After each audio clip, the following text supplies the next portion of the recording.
saying. Are you voting based on Joe Biden or are you voting based on Donald Trump? Well, we're in it now. So President Trump announced last night, as predicted, that he was going to run for president of the United States. Now, he had predicted it would be the most important speech in American history. It wasn't, but it is important. I mean, when the former president of the United States announces a new presidential campaign, his third presidential campaign, that is a rather large announcement. The timing of it is really curious.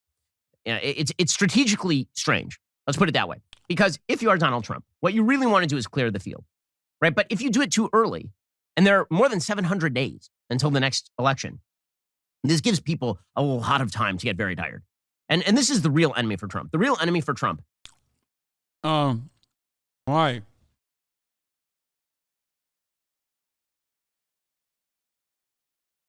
He's goated. The field, he will fucking annihilate the field.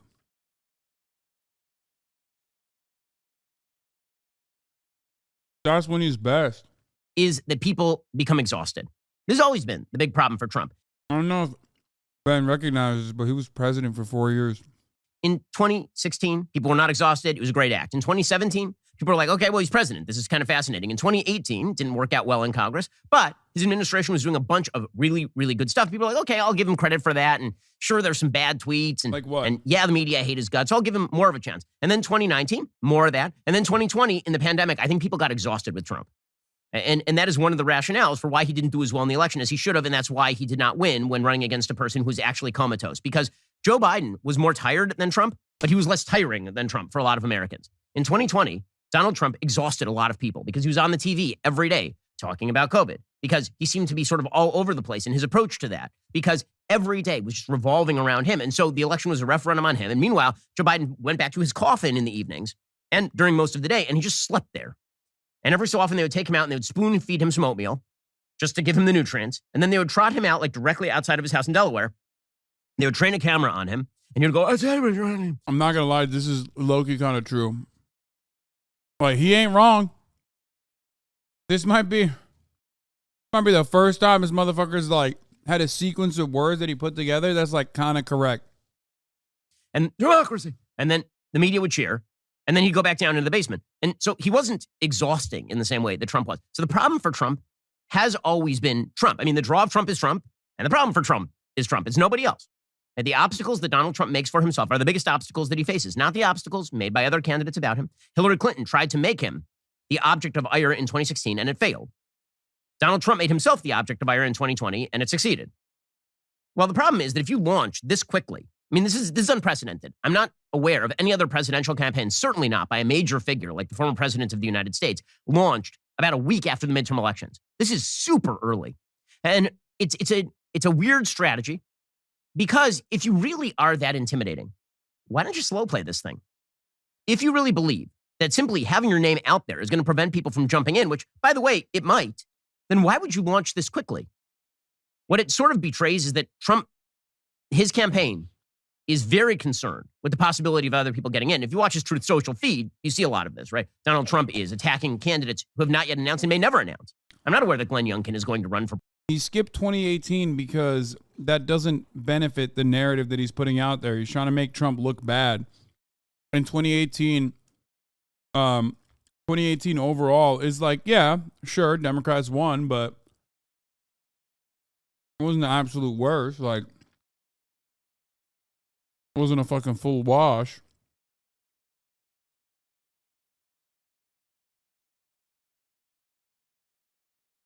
For president of the United States. I'm not sure what Glenn Youngkin's support base would be. He's a very moderate Republican in Virginia. Ron DeSantis, a bit of a different story.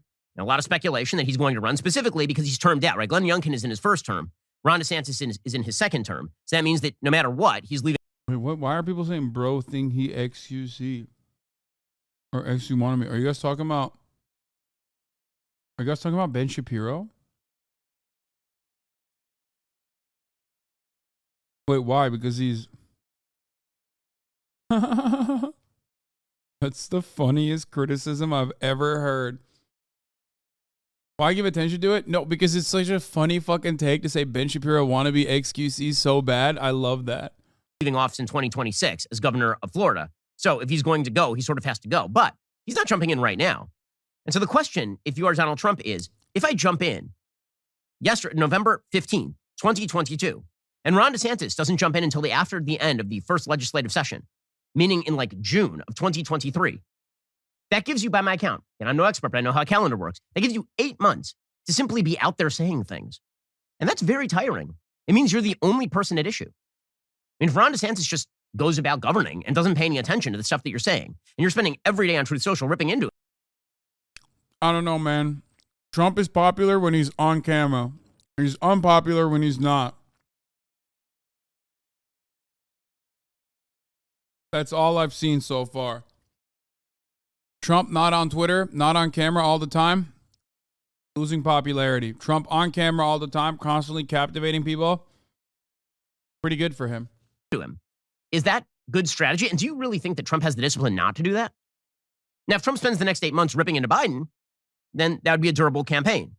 But do you think he's going to do that? Or do you think that he's going to be so irritated with the fact that other people are very likely to jump in halfway through next year that he's going to preemptively try to launch strikes against them? And they're meanwhile just going to be going about their business and governing and doing their stuff. Trump runs the real danger of looking petty. The first real damage that Trump has done himself in terms of his 2024. What? Trump has always been petty. The entire point is his pettiness is seen as authenticity. He also has a very good method of like turning his petty grievances and making them seem like they're systemic problems directed at the white conservative base of support. The issue is the January 6th rioters are freaks. They were too much heart of the MAGA type people. So a lot of the conservatives that otherwise were like, you're right, liberal elitists are fucking shitty. They do look down at us or whatever. And I hate that. Could not identify themselves, the moderates, I mean, the moderate suburbans, could not identify themselves with like the freaks that were disgusting and dirty and sweaty and greasy at January 6th, storming the fucking halls, looking for Nancy Pelosi. That's the problem. Pettiness has always been a very good weapon for him. The issue is he tried to do that with January 6th, and it didn't really work. A lot of the moderates were like, yeah, no, those guys are gross. Like, I don't want to be associated with that. Now that I live in LA, I think I need to end my sub. It's time to move on. Nick, you moved to LA? Get ready for the crime, brother. Or presidential campaign, aside from all the January 6th stuff, aside from sort of the oddities of what he says on Truth Social, the really big damage that he did to himself over the course of the last several months, besides picking not great candidates and not spending money on those candidates, was really over the last week when he decided that just before the election, he was going to attack DeSantis. And then after the election, he decided he was going to attack DeSantis and Youngkin. And Republicans looked at him and they said, wait, dude, who are you attacking? What are you doing? We'll get to more of this in just 1 second. First, inflation continues to plague our economy. The Daily Wire reports that in less than 2 years, inflation... What is this? No! But you have to submit your claim by Black Friday. With almost... He's making a hashtag ad for buying gold? Dude, that's awesome. God, these people are so fucking dumb. I love that. And presumably, he would wait to see the flop. And he'd wait to see some other cards on the table because he could afford to. He could take his time. He could see what the political circumstances are like in 6 months. What this feels like is Donald Trump is trying to buy the pot with a pair of sixes. And basically, you got a pair of sixes. Not amazing, like a small pocket pair. And he's scared of the flop because on the flop, you could get a 7 and somebody else could have 2 sevens. Or on the flop could be a king and somebody else just has 1 king. And so what he's going to do right now is try to buy the pot by going all in with a pair of sixes. We're going to buy the pot. We're going to buy the blinds. We're going to knock everybody out of the game. I don't think that strategically speaking, it's going to work, but it's an interesting strategy. It's certainly never been tried before, and there's a lot of time before the 2024 elections. I mean, the first primaries don't even happen until early 2024. We're talking about 14 months until the January primaries, the Iowa caucuses in 2024. So this is super early as a strategic matter. Okay, so then Trump decided that he was going to launch this thing at Mar-a-Lago, which again is an interesting move. It's not a pizzazz move. You remember that when he originally launched in 2015, it was a fascinating thing, right? He launched in June of 2015, by the way, right? Which is a lot later. That would be like launching in June of 2023, which he's not. He's launching way earlier. And he launched with a 47-minute speech. And it was fascinating because it was all new. Trump's speech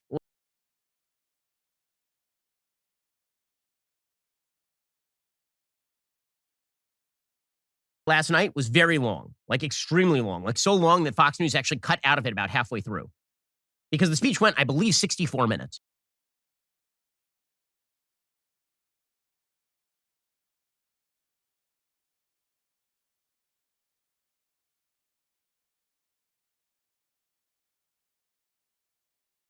Which is by any standard a very, very long speech. And it read in some ways almost like a State of the Union address. It had its high.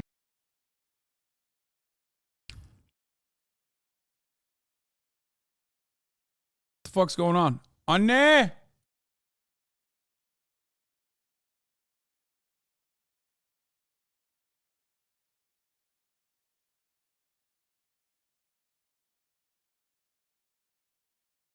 Earlier. And he launched with a 47-minute speech.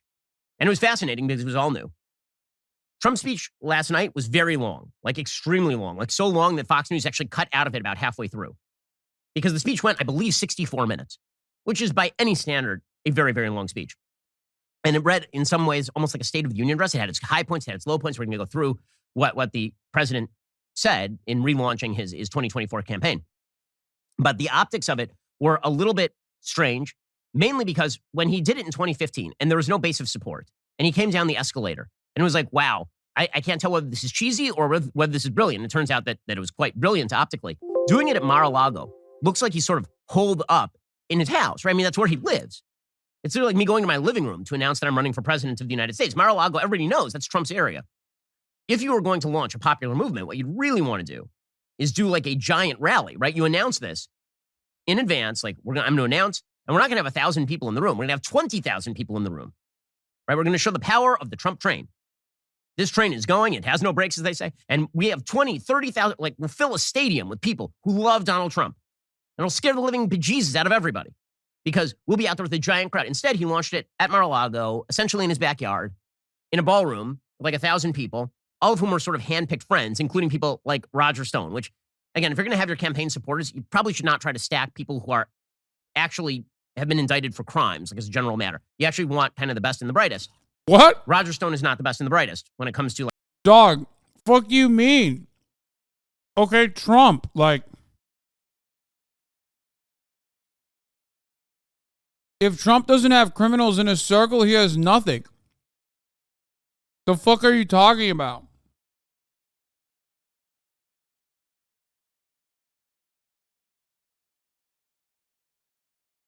Who's he going to have in the room then? Nobody? Like the people you want in your front row. So there's some optical issues here too. And what it really speaks to is that I got to say, just as an optical matter, this did not feel like it had the same sort of extraordinary impact as it did when Trump ran in 2015. When Trump ran in 2015, it was like a bomb went off. Like this was wild. Nobody's ever seen anything like this. Trump's been president. And so your campaign as a former president versus your campaign as a real estate guru who's very famous for being on The Apprentice in 2015, that's a totally different thing. And if you're running a very similar campaign to 2015 in 2022 or 2023, it doesn't feel the same. Right? He has the gravitas of having been president behind him, which means he should be doing the Obama thing, right? When Obama ran for re-election in 2012, he was doing it in like giant stadiums, Greek pantheon kind of stuff, fog machines, right? That's what Trump really should have done last night in re-announcing that he was launching. Instead, he did it. Bro, he's acting like Trump hasn't already been doing fat fucking rallies. Like, this optics shit is so stupid. Ben's criticizing Trump like a fucking liberal, dude. Like, there's no analysis here. He's just like, oh man, Roger Stone was in the room. It's like, bro, Roger Stone was in every room. The fuck are you talking about? Like that. You avoided that shit all the fucking time in the past. You never wanted to talk about it when he was winning. But now that you hate him, you're like, oh man, Roger Stone is fucked up. It's like, shut up. Just like you try to avoid the top of the hour ad break. Like, don't fucking complain about it, you know? Because at the top of the hour, there's a 6-second ad break. And if you no longer want to see those ads, all you need to do is subscribe, which you can do for $5 or for free. Stop complaining and just subscribe for $5 or for free with a Twitch Prime, or get gifted a sub. Get lucky. You know what I mean? Here's a moment ad break now. He's like complaining that there is no fucking fog machines. Like, shut up, dude. In what felt Ben wants to be XQC so bad. You're not him, bro. You're not him, little bro. Eternal O2, thank you for the 10 gifted subs.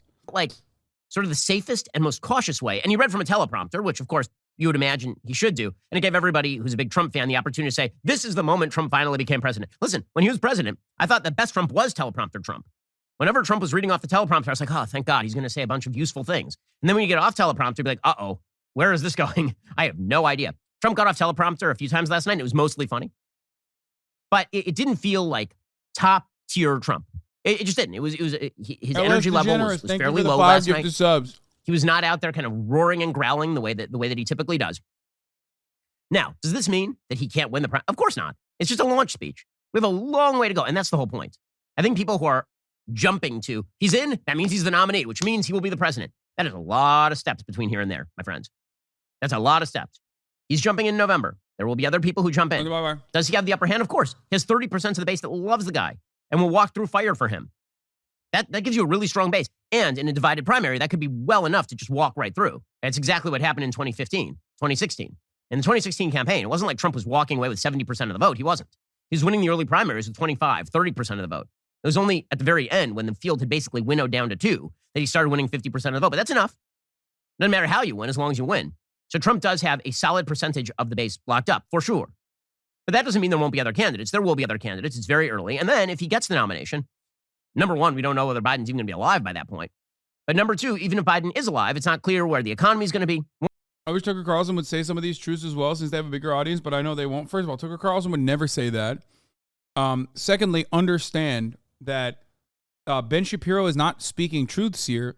He's actually just making good anti-Trump propaganda to lead you into believing that, because there is some truths in what he's saying, but he's making anti-Trump propaganda that's like leading you to believe that he's right. Like, the idea that Trump can't fucking lock up arenas is silly.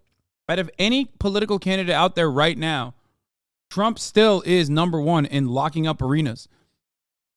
Straight up.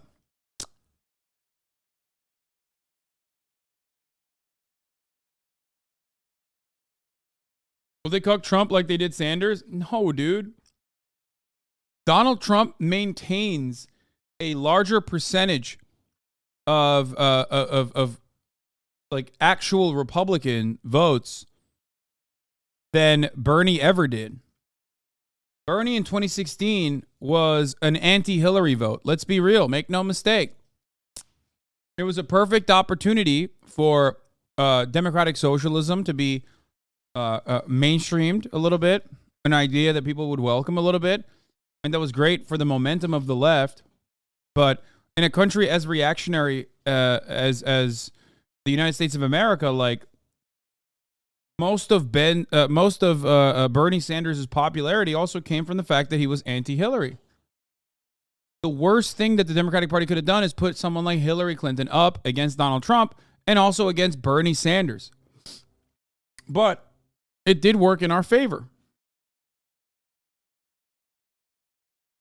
When Bernie was put up against someone who the media largely were able to sell as like the only guy to beat Donald Trump, look at what happened.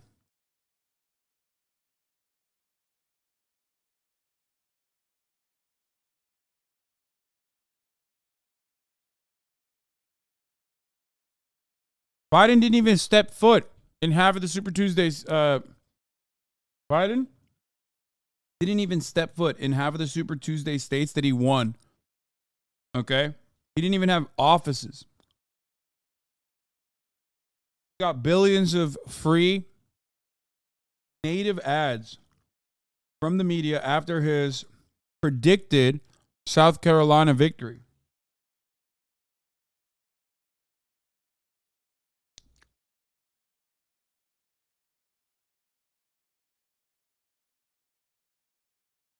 Bernie also had a huge spoiler. The neoliberals worked alongside Biden, whereas Warren also worked alongside Biden. Dumbass. Anyway.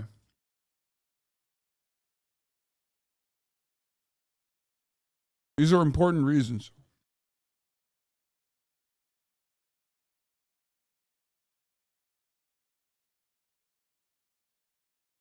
One thing that is clear about Donald Trump as a candidate, One, he's extremely volatile. We all know this. We can keep kind of breezing past this, but it happens to be the chief characteristic of the man is that he's extraordinarily volatile, which means he's unpredictable. That has its benefits. It also has its major and severe drawbacks in a campaign, as we saw in 2020. In 2016, it had great benefits. He would say stuff nobody else would say. In 2020, it had severe drawbacks. He would say stuff nobody else would say as president. It also shifts the focus back to Trump. Because if every election is a question as to who the referendum is on, right? Who are the people actually voting for or against? They don't vote for two candidates. I know the audio and video is not synced up. There's nothing I can do about it. So they vote against one. So the question in 2024 will be, are you voting based on Joe Biden or are you voting based on Donald Trump? Alrighty, guys, the rest of the show is continuing right now. You're not going to want to miss it. We'll be getting into the media's attacks on Trump and what they are hoping to accomplish. Plus, Matt Walsh stops by to talk about his marriage conversation with Joe Rogan. If you're not a member, click the link. I can't wait for this video, which was not here, but we're going to talk about that right now.